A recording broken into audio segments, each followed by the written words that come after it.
Deep in the rose-red sandstone cliffs of southern Jordan sits Petra, an ancient city carved directly into living rock, featuring the iconic Treasury facade standing 40 meters tall with columns, pediments, and intricate sculptures, all hewn from a single, continuous cliff face. But what captures the attention of modern engineers is not the Treasury's beauty. It is the impossibility of how it was created. The Nabataeans, working around 100 BCE with copper and bronze tools softer than the sandstone itself, somehow carved structures with architectural precision measured in millimeters, produced perfectly smooth surfaces extending across hundreds of square meters, and engineered complex water management systems through solid rock, all by removing material rather than building up. Here is what makes this genuinely baffling. Modern engineers attempting to replicate Petra's carving techniques using Bronze Age tools cannot achieve the same precision, cannot maintain the surface smoothness, and cannot explain how ancient workers removed millions of cubic meters of sandstone without scaffolding, without modern measuring instruments, and apparently without making mistakes that would be impossible to correct when carving solid rock. The new analysis using three-dimensional laser scanning, geological surveys, and tool mark microscopy has finally revealed Petra's biggest secret. The evidence suggests the Nabataeans did not develop these carving techniques themselves. Instead, they inherited and adapted methods from earlier, unknown builders who had already been working the site. The pattern is unmistakable across Petra's structures. The oldest, most sophisticated carvings show techniques and precision that later Nabataean work never quite matches, suggesting knowledge loss rather than knowledge development. And the most disturbing discovery is this: abandoned, partially carved facades show evidence of work stoppage mid-project, with tool marks indicating sudden desertion. Marks indicating techniques that do not match any other carvings at the site, as if different builders with different capabilities worked Petra across unknown time spans. Let me show you exactly what makes Petra impossible to explain. Petra sits in a basin surrounded by sandstone mountains in southern Jordan, about 150 miles south of Amman. The Nabataeans were Arab traders who controlled lucrative spice routes between Arabia and the Mediterranean. Petra became the capital around the 4th century BCE, and the city reached its architectural peak from 100 BCE to 100 CE. The conventional story attributes Petra's carved architecture entirely to the Nabataeans. They supposedly developed rock carving techniques, created the elaborate facades, engineered the water systems, and built a thriving city that housed perhaps 20,000 people at its peak. When trade routes shifted and earthquakes damaged the city, Petra was gradually abandoned, largely forgotten until Swiss explorer Johann Ludwig Burckhardt rediscovered it for the Western world in 1812. But this narrative faces serious engineering challenges. Start with the most basic question. How do you carve a 40-meter-tall facade with architectural precision from solid rock using Bronze Age tools? The Treasury, Al-Khazna in Arabic, is Petra's most famous structure. The facade is approximately 40 meters tall and 25 meters wide, featuring 2 stories of columns, elaborate pediments, and sculptures of figures and mythological creatures. Every element is carved from the continuous sandstone cliff face. Nothing was assembled. It is subtractive sculpture at architectural scale. Modern stonemasons looking at the Treasury identify immediate technical challenges. When you build a structure by stacking stones, you can adjust, replace, and correct mistakes. When you carve from solid rock, every mistake is permanent. Remove too much material, and you have ruined work that might represent months of effort. The margin for error approaches zero. The columns are particularly challenging. The Treasury features 6 columns on the lower story, each approximately 12 meters tall. The columns are not simple cylinders. They have entasis, the slight convex curve that Greek and Roman architects used to correct optical illusions that make straight columns appear concave. Creating entasis requires precise calculation and execution. You must remove material symmetrically around the column's circumference while maintaining the subtle curve along its vertical axis. How do you measure this when working on a cliff face 40 meters tall? Modern architects use precise instruments, detailed drawings, and constant checking against plans. What did Nabataean carvers use? How did they maintain symmetry between columns? How did they ensure the pediment above sat level when they could not step back to check perspective while working on the cliff? The surface finish presents another mystery. Large areas of the Treasury facade are smooth, not roughly hewn, but finished to a level approaching polish. Under magnification, these surfaces show a remarkably consistent texture without obvious tool marks. Sandstone is softer than granite or basalt, making it easier to carve. But achieving smooth finishes still requires sustained abrasion, grinding with abrasives to remove tool marks and irregularities. The conventional explanation is patient hand grinding with sand and harder stone. Experimental archaeology shows this works in principle, but replication attempts struggle with scale. Creating a smooth surface on a small test piece is manageable. Maintaining consistent smoothness across the Treasury's hundreds of square meters of facade while working on scaffolding or suspended from ropes strains credibility. Recent microscopic analysis of tool marks revealed something intriguing. Different areas of Petra showed different tool signatures. Some surfaces show the expected percussion and abrasion marks from bronze tools and grinding. But other surfaces, particularly on some of the oldest identified structures, show characteristics suggesting techniques we do not fully understand. Some researchers interpret these anomalous tool marks as evidence of iron tools, which would challenge the conventional timeline since ironworking in the region supposedly postdates Petra's peak. Others suggest specialized techniques or tool configurations not preserved in the archaeological record. The evidence is ambiguous, but it suggests Petra's builders had capabilities or methods that go beyond what simple bronze tools and patience allow. Petra's water management systems demonstrate sophisticated hydraulic engineering. The city sits in an arid region with limited water sources. The Nabataeans created an elaborate system of channels, cisterns, and ceramic pipes that collected seasonal rainfall, diverted flash floods, and stored water for year-round use. Many water channels are carved directly into rock faces. Precise grooves follow calculated grades to ensure proper flow. If the grade is too shallow, water stagnates. If the grade is too steep, erosion occurs. The Petra channels work. They have functioned for over 2,000 years when water is available. This requires accurate surveying and hydraulic calculation. Modern engineers designing water channels use optical levels, theolites, and computer modeling to calculate grades and flow rates. The Nabataeans achieved functional results using ancient equivalents, probably water-filled tubes or channels to establish level, empirical knowledge of how water flows. But the precision they reached is remarkable. Some channels run for hundreds of meters, maintaining consistent grades within tight tolerances. Creating that through solid rock requires removing material to exact depths along the entire length. How did they maintain accuracy? Constant measurement and checking, presumably, but the tools required imply sophisticated surveying capabilities not typically attributed to Bronze Age cultures. That contrast raises new questions about inherited techniques and lost engineering knowledge. The architectural sophistication of structures like the Treasury also raises questions. The Treasury's design incorporates elements from multiple architectural traditions. Hellenistic Greek, Roman, Egyptian, and Near Eastern influences blended into a unique Nabataean style. The proportions follow classical architectural principles. The ornamentation shows artistic sophistication and mathematical precision in layout. Where did this knowledge come from? The Nabataeans were traders exposed to diverse cultures through commerce. They could have borrowed architectural ideas from Greek, Roman and Egyptian sources.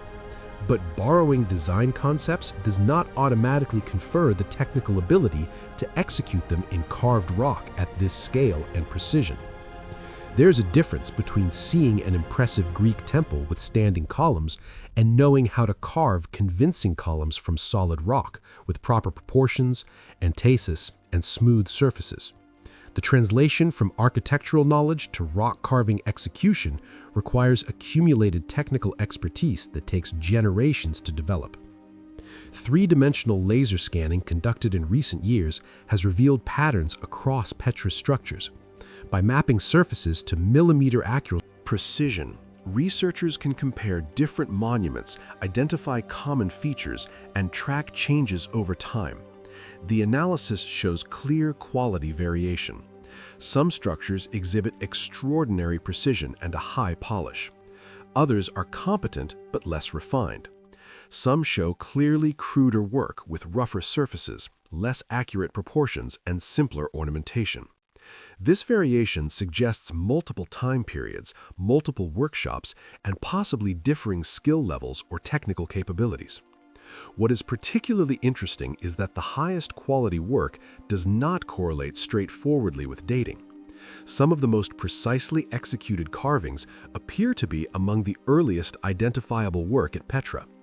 Later additions and modifications, while impressive, show subtle declines in certain technical aspects, such as less perfect surface smoothness, slightly less precise proportions, and simpler decorative carving. This pattern of sophistication declining rather than improving over time appears across Petra and challenges expected models of cultural development. Skills should improve with practice and accumulated knowledge, yet Petra shows the opposite trend in key technical aspects. One interpretation is that the earliest identified Nabataean work at Petra was not their first attempt at rock carving. Perhaps they inherited partially carved structures, or they learned techniques from predecessors whose work preceded the identifiable Nabataean period. By the time we can definitively identify Nabataean work through stylistic analysis, they were already accomplished carvers. Later generations maintained the tradition, but perhaps did not quite match the peak technical achievement of earlier masters. The abandoned, unfinished tombs at Petra provide crucial evidence. Several structures show clear signs of work in progress, with partially carved facades, roughed-out forms not yet finished, carved interiors still showing quarry marks, and architectural elements that are half complete. These unfinished structures are not damaged or destroyed finished works. They are projects that were started and then stopped. Why? Perhaps the patron died before completion. Perhaps economic circumstances changed. Perhaps political disruptions halted work.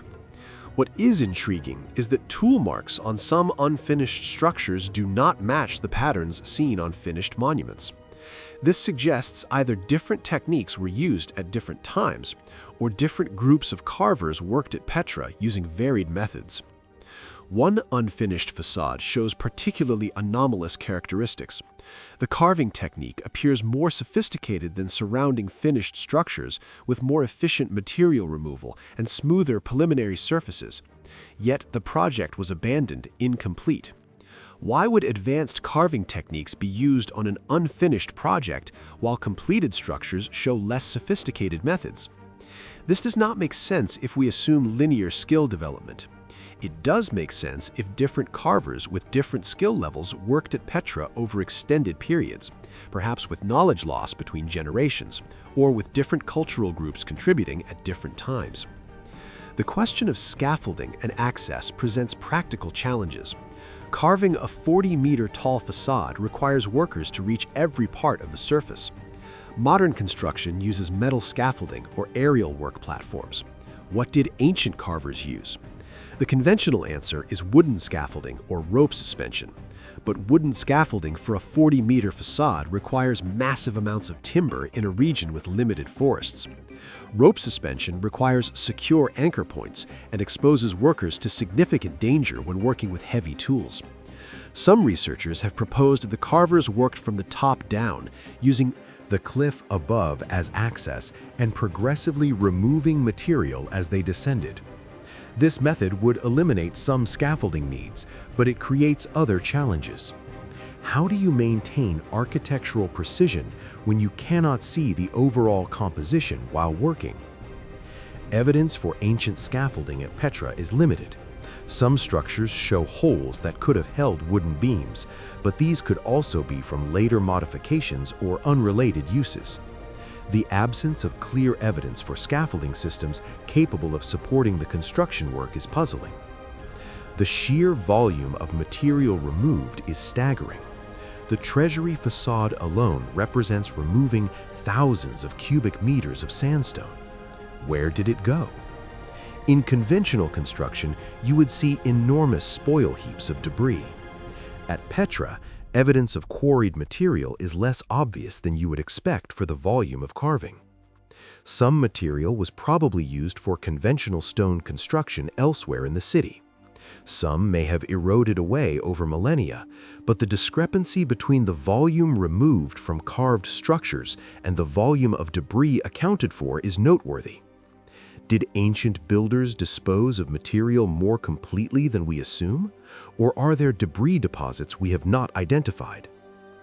The comparison to other rock-carved sites is instructive.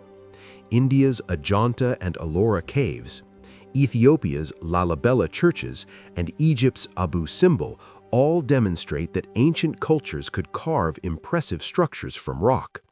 But these sites typically show different technical approaches and varying levels of precision compared to Petra. What makes Petra distinctive is the combination of scale, architectural sophistication, and surface finish achieved in relatively soft sandstone. Harder stone like granite can hold finer detail and accepts better polish. Softer sandstone is easier to carve initially, but harder to finish smoothly and harder. This is speculative, but the pattern of highest technical quality appearing early in the identifiable Nabataean timeline to achieve crisp architectural details that do not erode, the Nabataeans achieved in sandstone what other cultures typically achieved in harder stone: precise architectural forms, smooth surfaces, fine decorative detail. This suggests either exceptional technical skill or techniques particularly suited to sandstone that we do not fully understand. The dating of Petra structures relies on multiple methods. Architectural style comparisons to Greek, Roman, and other regional traditions provide relative dating. Inscriptions in Nabataean script date some structures. Archaeological context from excavations provides supporting evidence. The general chronology is well established. Petra's peak was roughly 100 BCE to 100 CE, but this dating tells us when the identifiable Nabataean work occurred, not necessarily when the site was first carved or whether earlier peoples worked there.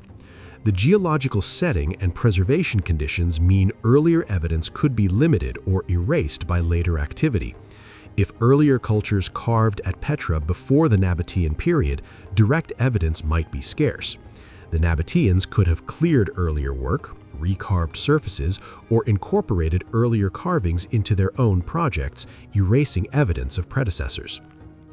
Sequence suggests they did not start from zero. Modern engineers have attempted to replicate Petra's carving techniques using reconstructed Bronze Age tools. The results are instructive. Skilled modern stonemasons using copper and bronze tools can carve sandstone and achieve recognizable architectural forms, but they struggle to match Petra's precision and surface finish within reasonable timeframes. Achieving Petra-quality smoothness requires sustained grinding that, when calculated, for the entire Treasury facade suggests thousands of person-hours of finishing work alone, not including the roughing out and architectural shaping. The total labor investment for structures like the Treasury becomes enormous when you account for all work phases. This does not make Petra impossible, just extremely labor-intensive. If the Nabataeans had sufficient workers, organization, and time, they could theoretically accomplish it, but the resources required are substantial, and the technical consistency across multiple monuments suggests established expertise rather than trial-and-error learning. The precision required for the Treasury's architectural elements demands explanation. The columns must be vertical within tight tolerances or they appear to lean. The horizontal elements must be leveled or the facade looks skewed. The symmetry between left and right halves must be maintained or the composition appears unbalanced. Achieving this precision when carving from solid rock, working at height without modern measuring tools, requires methods we do not fully understand. Ancient builders clearly had surveying and measuring capabilities, and we see evidence across many ancient sites, but the specific techniques used at Petra to maintain precision at this scale in carved architecture remain partially mysterious. The interiors of Petra's carved structures present their own challenges. Many tombs feature interior chambers carved from solid rock with architectural details, including pilasters, niches, and carved ceilings. These interiors required removing material in 3 dimensions, maintaining structural stability as rock was removed, and finishing surfaces in enclosed spaces with limited light. Some interior chambers show remarkable precision: flat floors, vertical walls, and level ceilings extending across several meters. Achieving this in the dim interior of a partially carved chamber while removing material presents practical challenges. How did workers see what they were doing? How did they measure accuracy in confined spaces? The biggest secret Petra reveals is that ancient engineering capabilities were more sophisticated and more variable than simple narratives allow. The Nabataeans achieved remarkable work in carved rock architecture, but the evidence increasingly suggests they built on foundations, literal or figurative, laid by predecessors, adapted techniques developed earlier, and maintained traditions that may have originated before the identifiable Nabataean cultural period. The pattern of declining technical quality over time, the anomalous tool marks on some structures, the extraordinary precision achieved in the earliest identified work, and the abandoned projects showing varied techniques all point to a more complex history than saying the Nabataeans invented rock-carving architecture and got progressively better at it. What we see at Petra might represent the culmination of rock-carving traditions with deeper roots in the region's history, traditions the Nabataeans mastered, adapted, and expanded, creating their architectural masterpieces before knowledge and capabilities gradually declined in later periods. This does not diminish Nabataean achievement. They created and maintained extraordinary architecture, developed sophisticated water systems, and built a thriving city in a challenging environment. But perhaps their greatest accomplishment was preserving and applying knowledge inherited from predecessors whose names and histories are lost, creating monuments that still challenge our understanding of ancient technical capabilities. What do you think? Petra's carved architecture exists, measurable, photographed, studied by engineers who struggle to explain how Bronze Age tools achieve this precision. The technical challenges are real and documented. Modern replication attempts cannot match the smoothness and accuracy. The pattern of quality declining over time rather than improving suggests knowledge inheritance and gradual loss. The anomalous tool marks on the oldest structures and the abandoned projects with unexplained techniques indicate a construction history more complex than conventional narratives acknowledge. Petra's biggest secret is that we still do not fully understand the methods used or who developed them originally before the Nabataeans arrived.